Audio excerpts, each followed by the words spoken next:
market update for January of 2024 stats in the Indianapolis and surrounding areas, basically Hamilton County. What, if anything, has changed?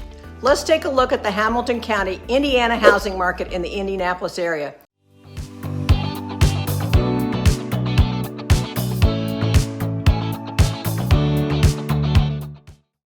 So what are the current stats telling us about the housing market today? Is it the same old thing? It's time again for some property sales prognostications with some interest rate commentary throwing in because I can't help myself.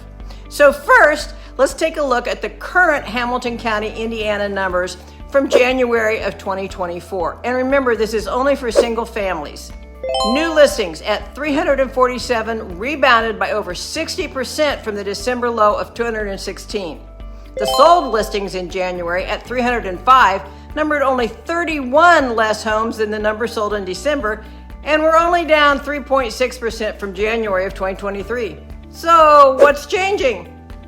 Well, the total active listings at 436 were up 8.6% month over month and 18.4% year over year. So did it take longer to sell?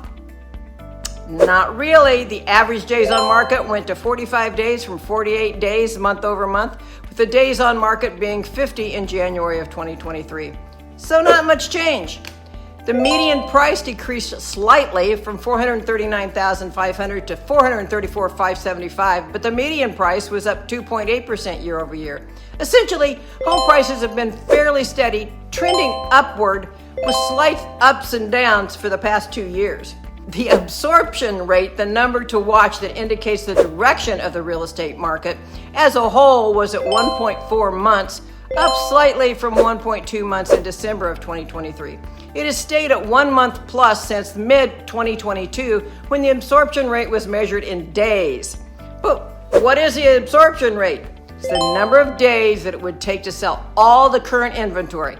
Keep in mind that a neutral market is 4 to 6 months, so still a big-time seller's market. Looks like it will take a while to hit the neutral market where supply and demand even out. So what has changed? My answer, not much. Now, let's chat about interest rates. Rates jumped up last week, in case you hadn't noticed, after hitting 6.6% for a 30-year fixed rate in the middle of January, and that was the lowest rate in the last 8 months. According to bankrate.com on Wednesday, February 7th of 2024, the national average 30-year fixed mortgage was 7.11%, with the average 15-year fixed rate mortgage at 6.51%. Why the big jump in such a short time? Well, there's numerous economic dominoes that fell into place, starting with a better than expected jobs number. That was, well, due to more government jobs being created. And, is it an election year? And you can bet that that number will be revised, as most of those stats are in retrospect. Anyway, the jobs number caused the bond market to react, which caused the interest rates to react. Also, the Fed still held steady on their no rate cut position. So what should we expect for the rest of 2024? According to Forbes, most housing market experts expect rates to decline over 2024, especially once the Federal Reserve begins cutting the federal funds rate, which doesn't meet again until March. However, the lower mortgage rates that analysts anticipate this year may not provide enough relief to create a meaningful shift in home affordability. And no, we're not going to hit 3% again. So here's my cliff notes. The housing market changes, no change. But sellers, still a great time to sell. Price your home correctly with strategic marketing, and you're on to your next home.